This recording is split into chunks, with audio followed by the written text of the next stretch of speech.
Call her Kamala the Comrade. Vice President Harris rolling out an economic plan that would make Stalin smile by pushing price controls and masking it as a corporate price gouging ban. But we've seen this movie before, and it always ends in disaster. Just ask the Soviet Union.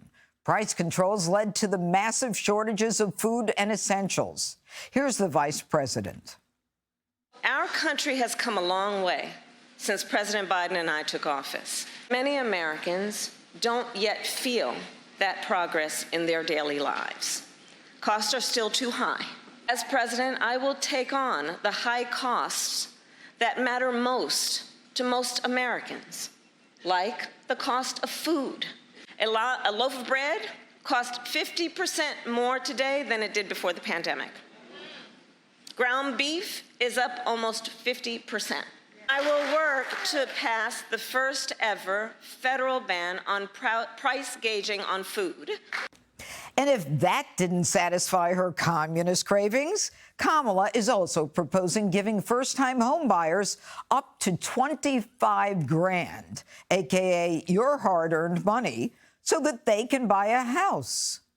While we work on the housing shortage, my administration will provide first-time home buyers with $25,000 to help with the down payment on a new home. We can do this. We can do this. All to help more Americans experience the pride of home ownership and the financial security that it represents and brings. So that's my plan. But you know you've crossed the line when the liberal Washington Post calls you a commie.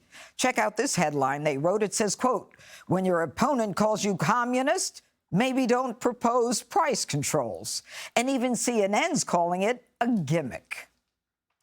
First of all, nobody can explain what price gouging means. You've seen this kind of thing tried in lots of other countries before: Venezuela, Argentina, the Soviet Union, etc. It leads to shortages. It leads to black markets. The specific way this bill is written might actually increase prices. Reasonable people would ask, what does that mean? What does that really mean? And how is the government going to be involved in it? Is this just a ploy? Because it sounds kind of like it. All right, Joey, I'll start with you. Yeah. Price gouging, it's some say, and I do, that it's a socialist attempt to put a cap or reduce prices, when in the end, it really is about supply and demand, and it's never worked in history. Yeah, it's funny. It's funny how they love to use before the pandemic so that they can encompass the Trump years into where prices, interest rates, things have gone. But Trump can't say that. Trump can't say that, hey, in a regular world, I did really well for 2.5 years and the pandemic screwed up some things. He can't say that, but they can, because it puts some distance between them and their bad policies or the results of them. What's really funny to me is that the root cause czar, is that appropriate? Because she's not the border czar, but she may be the root cause czar. As the root cause czar, she's trying to fix the price of housing and the affordability of housing and the affordability of groceries on the back end, on the purchasing end, rather than what's causing these things to be expensive to begin with. You think Kamala Harris, of all people, who should have a doctorate in what root causes are, she's traveled everywhere but the border to find out what the root causes are of immigration. You think she would want to fix the root cause of the price of groceries? And let me tell you what it is. It's energy. I live in a place, I have more cows than people as neighbors. Everything around me is either growing food or growing animals to become food. Diesel costs so much they can't do it. I can't give the hay off my farm away because it costs too much money to come cut it, bale it, and take it wherever they want it to go. The price of food is up because the price of creating food is up, and that starts with energy. So if you want a root cause, look at energy. You know, the interesting thing is, Martha, when she talks about $25,000, you know, isn't that great? Wouldn't that be great? I mean, forget about the fact that those homes are going to cost $25,000 more.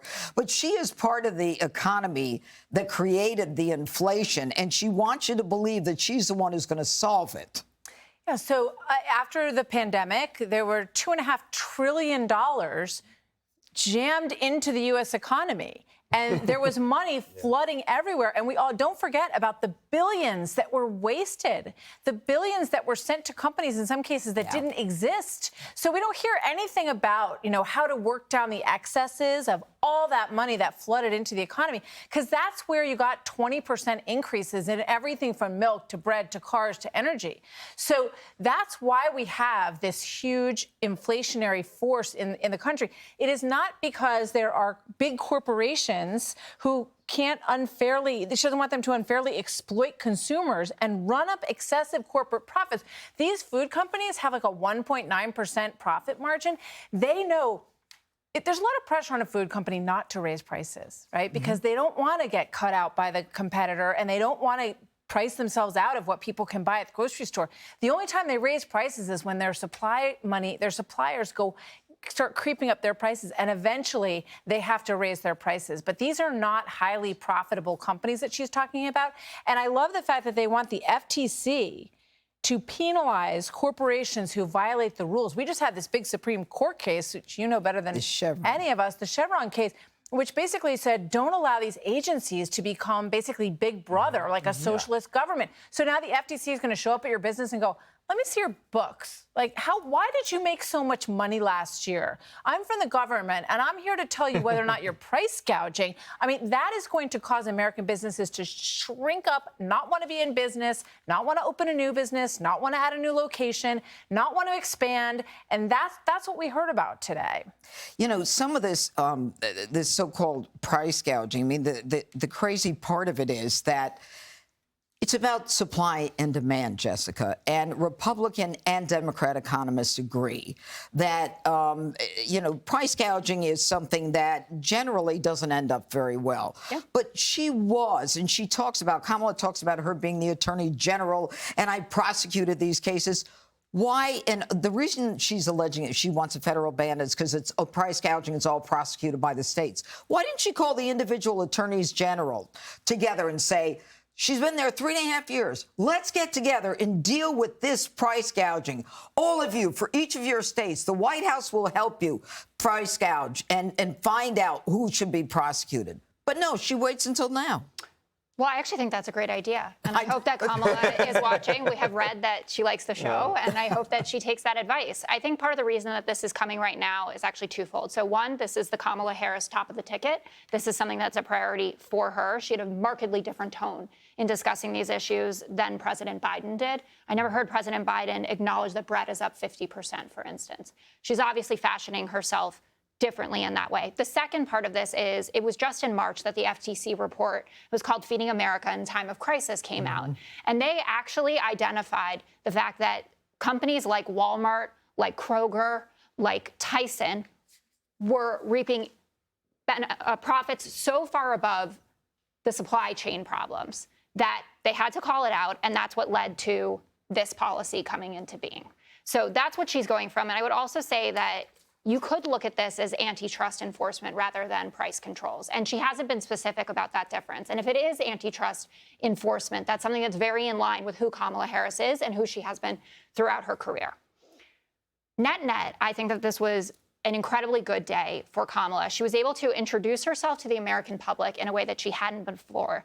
And you take the contrast of yesterday. So you had President Trump, someone who grew up a millionaire, became a billionaire, standing in front of his golf club, ranting and raving about everything, lying about everything from, GDP rates to poverty rates to energy production, et cetera. And then you have Kamala Harris, someone who's talking about her middle-class upbringing, the fact that her family rented throughout their lives, so she knows what it means for people out there who can't get on the property ladder, someone who worked at McDonald's through college. You couldn't have the starker juxtaposition between these two candidates. And then on top of it, she's saying to people, I feel your pain. I know how much things cost. You know what I want to do? I want to build 3 million new housing units. You know what I want to do? I want to cap prescription drug prices for everyone, not just Medicare recipients. I mean, yesterday, we didn't get to talk about it because of the Trump press conference, but because Medicare is negotiating drug prices, seniors will get to keep $6 billion of their dollars. That's $1.5 billion in out-of-pocket costs that will be saved because of the policies from the Biden-Harris administration. And that's what today is about regular people getting to keep more of their money. Greg, antitrust enforcement that Jessica talks about is really not the issue if we're talking about many different supermarkets, many different meat markets. Competition is the essence of, capitalism. We're not dealing with a monopoly. Well, first, I want to point out something Jessica said, that Trump began as a millionaire and now he's a billionaire. I think that makes him an expert in this. I would rather listen to somebody who began as a millionaire and is now a billionaire than somebody who doesn't have a damn clue about economics. I've never heard a candidate today more unsure of themselves on a topic than Kamala Harris. I think she's been burdened by the weight of expectations put on her by the media. I've never seen a better campaign ad for Trump. She's campaigning better for Trump than Trump is. First, let's talk about the down payment issue on the House. A lot of this stuff is infuriating, because they're treating the American public like idiots. She makes a proposal that is only half an equation. The first half is, here's a nice thing for you. The second half is missing, who pays for it? You saw this with student loan theft, described as forgiveness. Who paid for it? You paid for it. You see with immigration policy, who's footing the billions and all that free stuff? You're paying for it. Nothing is free. Nothing is free. And the sooner or later you figure that out, the better off you're going to be. And that's directed at Democrats who don't understand that these policies are going to sink this country. If you cap prices, you increase scarcity by diminishing competition. People can call her a communist, but you got to explain this, because the media won't ask the follow-up questions. How do you plan on doing this? Please give me an example. Give me an example where industries got together in a room and decided to drastically increase prices. That doesn't exist. The only example they'll have is, a bodega raised prices on umbrellas when it rained. That's all they got. There is no payoff for industries to artificially inflate their prices, because the people who drive the prices are the consumers. That is, if you want to understand supply and demand, it's the consumers who drive the prices. There is absolutely no debate on this. There is not a single economist who would agree that this is the right thing to do. We can go and talk about Eastern Bloc countries. You can look at the cheap, terrible cars that they made and the appliances they made, but you already know that story. So how do you keep a debate alive if we know this is a fraudulent idea? You don't talk to economists. You listen to politicians or talking heads like me who have to do the research, because I'm sick and tired of hearing people pretend like they know what they're talking about on TV, but they don't. So you won't see economists on other shows, other networks, asking these questions. Like, can you give me an example of how this is done? What are the major industries? What is the right price? What is too high? What is too low? Can the government set prices based on not having a knowledge of an industry? What do you mean exactly by price gouging? How is that done beyond unique exceptions? Price gouging is a weak phrase directed at weaker minds. Can I just add? Bravo. Thank you. Go ahead. Kamala has no time to answer pesky questions about her radical record because she's too busy grilling Tim Walz about his white guy tacos. Click here to subscribe to the Fox News YouTube page to catch our hottest interviews and most compelling analysis. You won't get it anywhere else.